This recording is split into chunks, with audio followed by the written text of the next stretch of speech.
here says that we proclaim Jesus, and as far as about identity, do you know who we are? Your slaves. If somebody proclaimed and he made the written proclamation that he was a slave, he was a slave. It's a time when slavery is an institution. So somebody could say to Paul, Paul, could you repeat it again? Are you my slave? Then let me treat you as a slave. As my slave.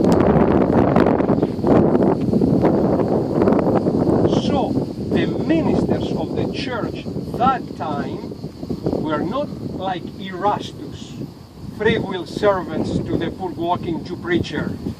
They were considering themselves slaves of the church. And Theodosius came to make the slaves ruling caste. To bring upside down the whole church order. And the slaves of the church with Theodosius became the administrators of the church, the pyramidal administration of the church. And now the administrators, these former slaves, would be on the same level with the common believers.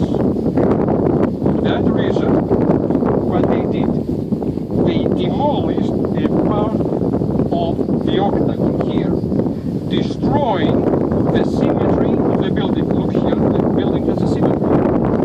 The square inside, the octagon inside, the secular. Now, they demolished the wall here, and they added an absidal structure, which has something like a little theater, some steps. These are the foundations of the thrones of the authority.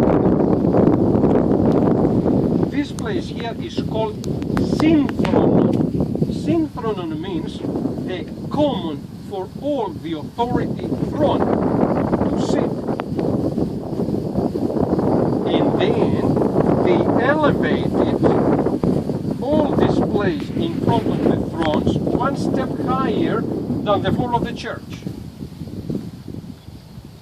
They were not on the same level with the common believers, they were higher. And to make the distinction even more obvious, they surrounded this elevated area with a fence, which was called the presbyterium fence.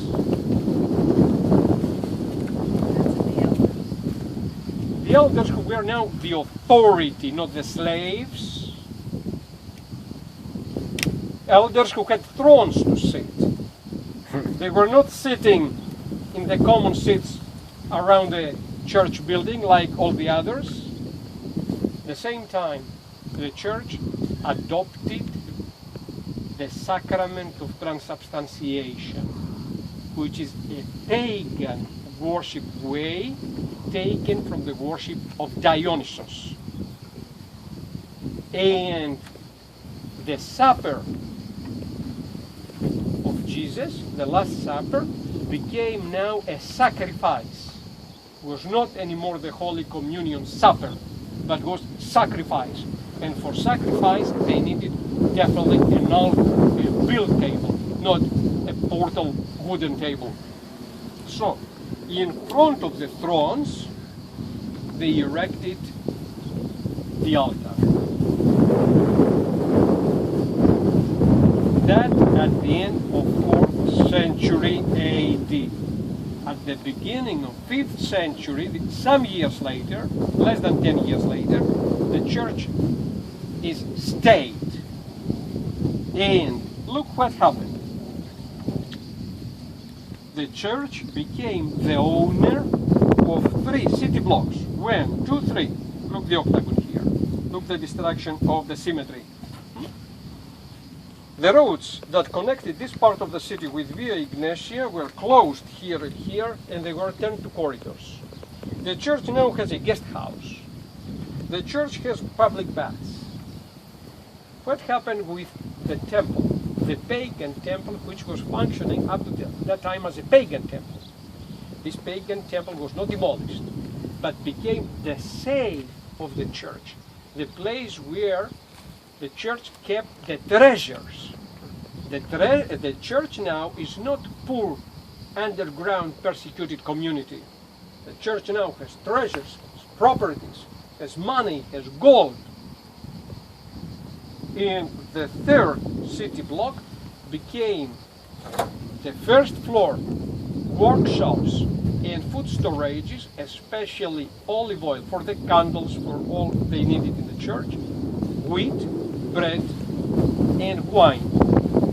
And the upper floor, the offices of the administration. The church now has official administration. Oops.